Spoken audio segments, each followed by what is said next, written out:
Shantanu Naidu, Mr. Ratantata's millennial friend. Shantanu, describe Mr. Ratantata in one word. Kind.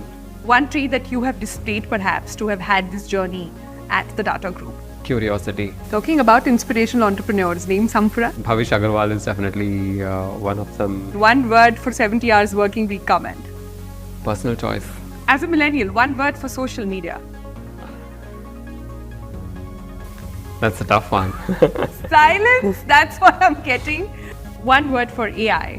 Responsibility, I guess. The idealization culture is what is the issue. So we always want someone else to give us the answer that how many hours should I be working, and then someone who you look up to says these many hours you should be working, and then you want to follow just that.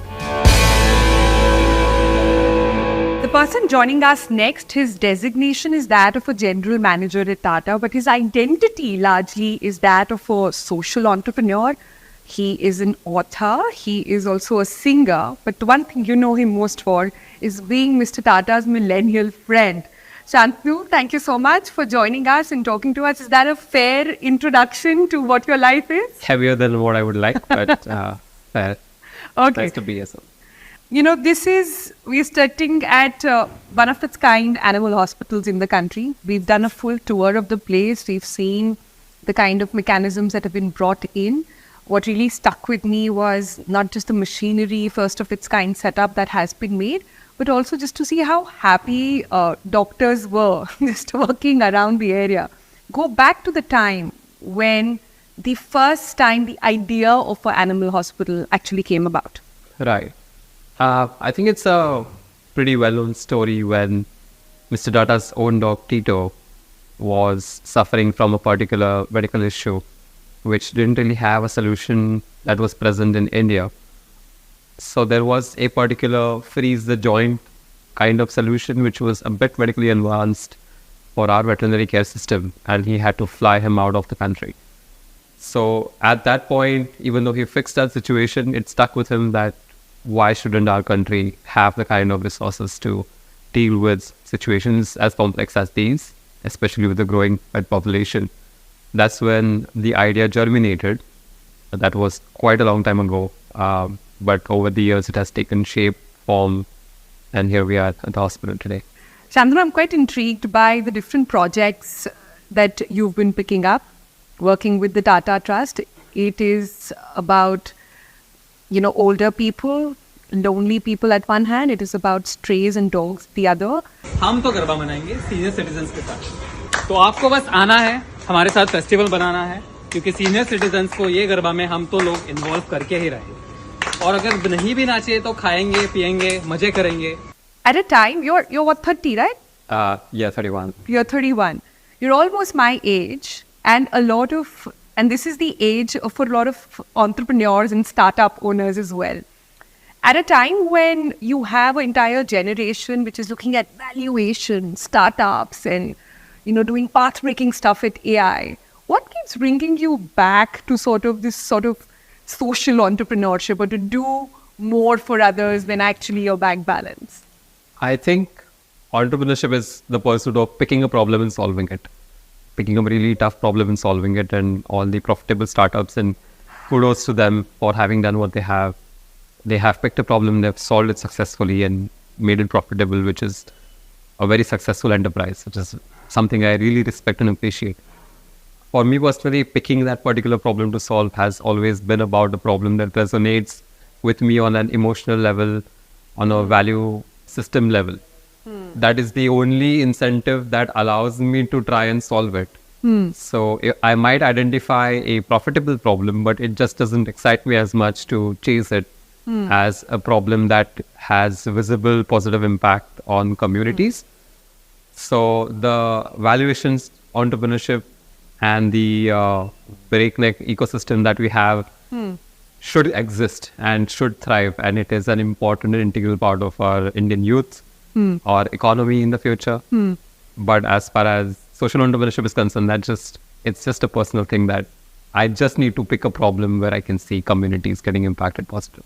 I see. I have an observation to make. You are 30, in your 30s. Yeah. You sound like you are 45. Your vision is that of a much older person.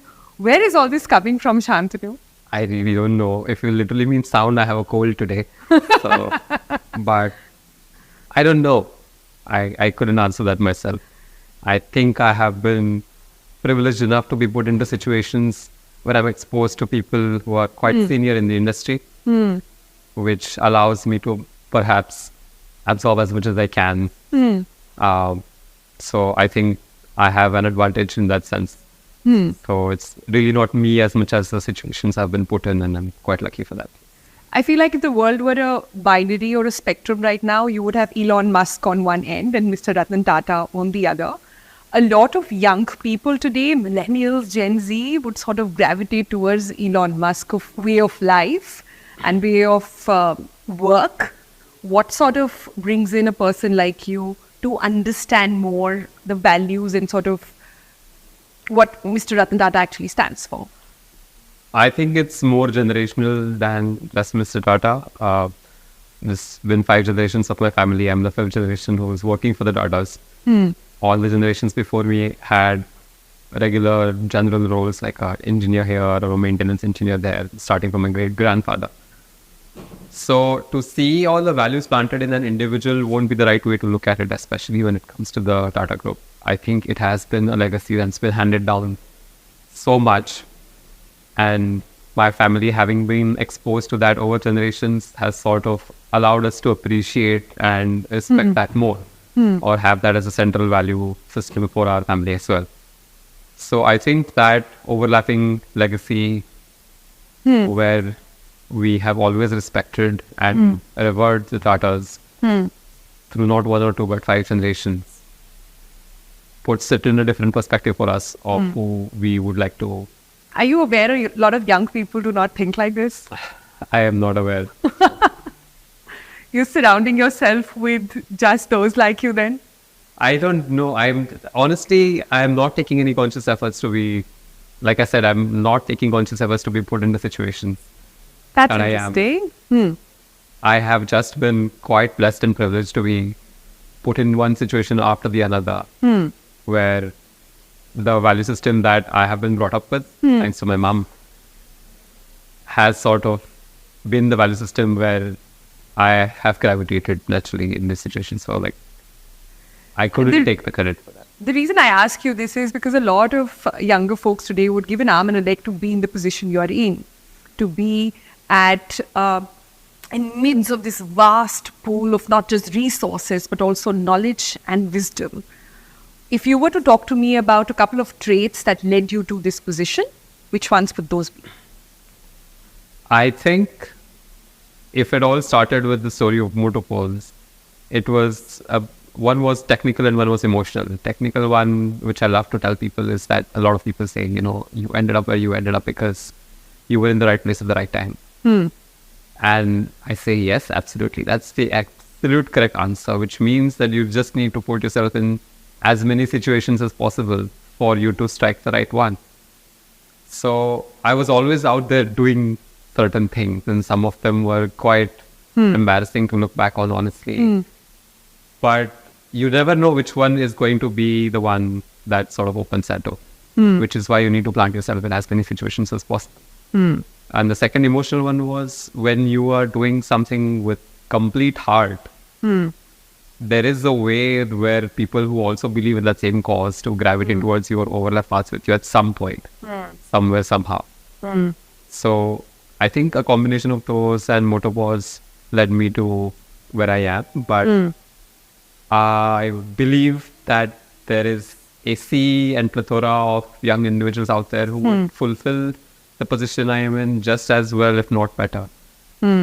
So it's not really a singular thing. It's just being at the right place at the right time that led me here, and I'm appreciative of it. And I would like to use that privilege for as many positive things as possible. I'm trying my best.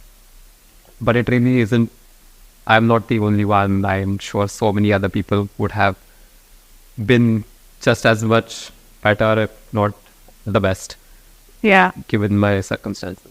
You make it sound like it's super easy for anybody to do something like this, but considering what you have achieved at just the age of 31, multiple sort of programs and initiatives that are running, the lives that you're touching, it has to be one where you look back and see your choices would have been different had it not come the Tata way as well. So what is your message then to those young millennials at the moment who perhaps today, live in a world where there is no job security, there is no profession that is so-called safe or future-proof? To them who are looking at careers, looking at jobs, what is your advice? I think, as tough as that sounds, and I'm sure it's a bit of a struggle because I work with a lot of Gen Z, especially in the senior care startup that we have. The age spectrum is between 18 to 24. So I'm exposed to them constantly. I think one of the great things that I have taken advantage of in this particular tough situation is to really choose something that gives you fulfillment. And I have seen these young folks give up on financially better off possibilities just to choose something that gives them something that aligns with their personal principles and personal values. Something that I would not have had the courage to do when I was starting off as a young engineer, for example. I went into engineering because it was safe, like you described it. A lot of my colleagues did, a lot of millennials did choose professions based on what is financially safe and what's going to create a foundation where we are not out on the street. But this generation has the courage to choose something that aligns with their personal values, that gives them a sense of fulfillment. And at the end of the day, they want to see what was the impact that was created because of what I did at my job today. And if the answer to that is not clear or is murky or is corporate wishy-washy answer, then they're just choosing to leave or not pursue that stream. And I think that's brilliant because that's how change makers get made. So I don't think I need to give them any advice. I think they are on the right track. In fact, it's the other way around, and there's more to learn from them for me today. All right. Talking about corporate wishy-washy, let's touch upon another subject which is very corporate nature, which is work-life balance. And I wanted to understand your take on that. We're again, like I said, binaries all around us. We have Narayan Murthy, 72-hour work in a week, compared to one that was mentioned in your book as well. You said that one of the times that you were really held up by Mr. Tata was for actually making calls late in the night. Right. So where does that fit in? I think there cannot be a singular answer because company cultures, entrepreneurship cultures, individual cultures dictate the life of an employee. So for someone to say you should work for these many hours or you shouldn't, and then applying as a blanket rule across companies that have different cultures would not be right. So at the risk of sounding diplomatic, it really comes down to each company and its own culture. If you asked my personal preference, of course, there should be a balance. But if you asked if I myself have balance, no, I personally like to fill in my life with a lot of things. At the same time, I do not like to transfer that on to juniors or people younger to me or in the startup, because I want to give them the right idea of knowing that a job is what you do and it's not who you are. It's not your whole identity. It should not be your whole self-worth. It's a profession at the end of the day. Yes, it puts bread and butter on the table, and yes, it can be something you're passionate about, in which case all these barriers won't be visible to you, in which case just please go ahead at full speed. But to assume that everybody else will operate under that same passion is not something we should take for granted. So, and to say that, what you do is your only value is sort of reducing the value of human beings a little bit. There's so much more, and they should be allowed to be more outside of that profession. Be more than just your job. I'm also noticing a slight difference in your answers compared to some of your earlier interviews. Right. As age is catching up, diplomacy is as well? No, as age is catching up, I would say you learn new perspectives, you understand where people are coming from. Something that I actually love to do, because you think you have it figured out, but you really don't. And you then meet two more people who have seen life more than you have, and then understand.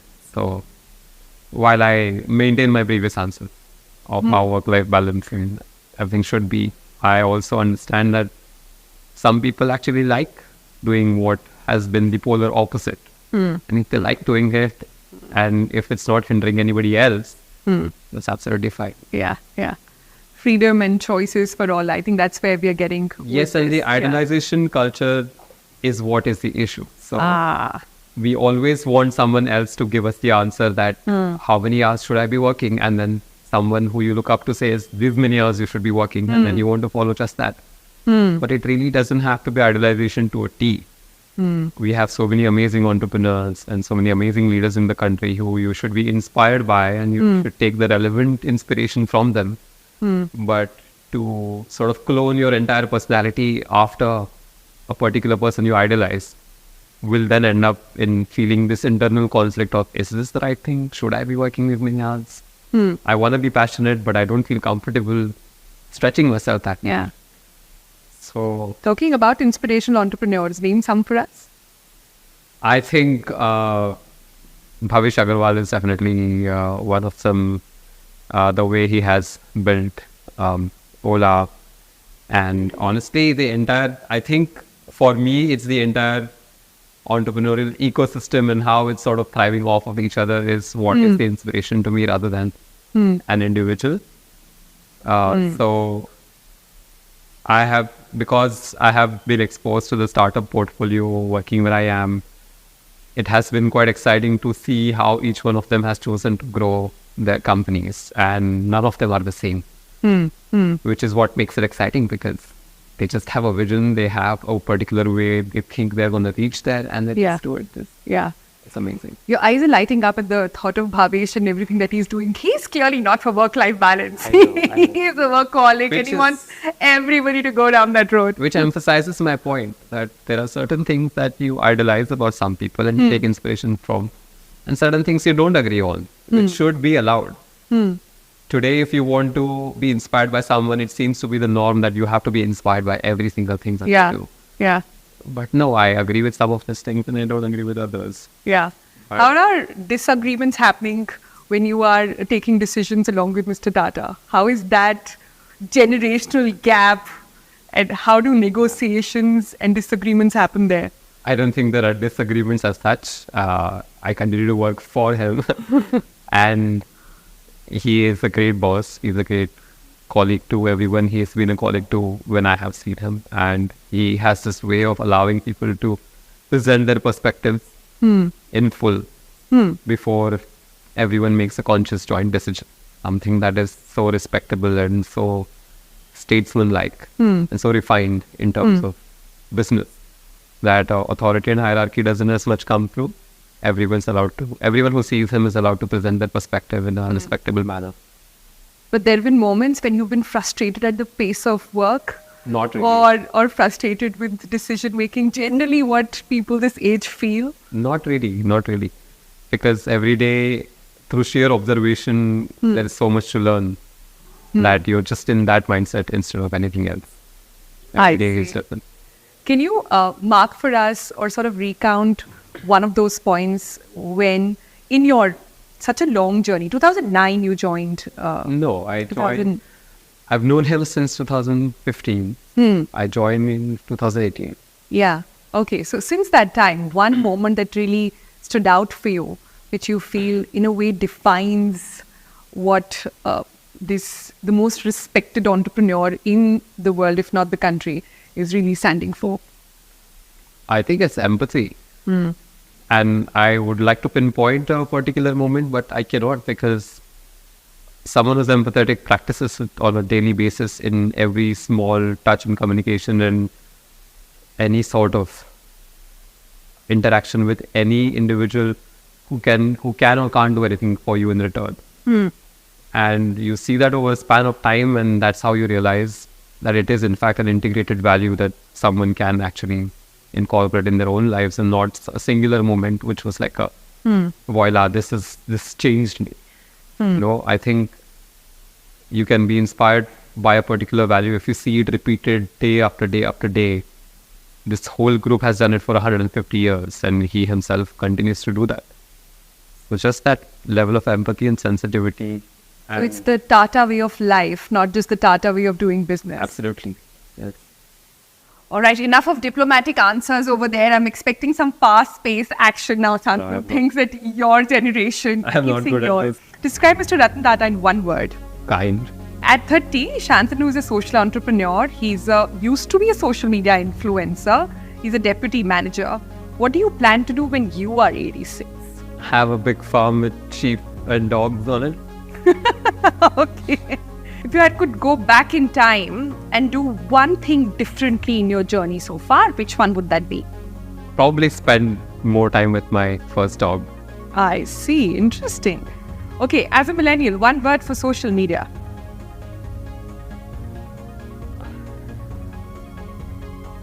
That's a tough one. Silence. That's what I'm getting. That's the So word. many aspects that are evolving every day. One word. Responsibility. Okay. Social media does more harm than good, true or false? True.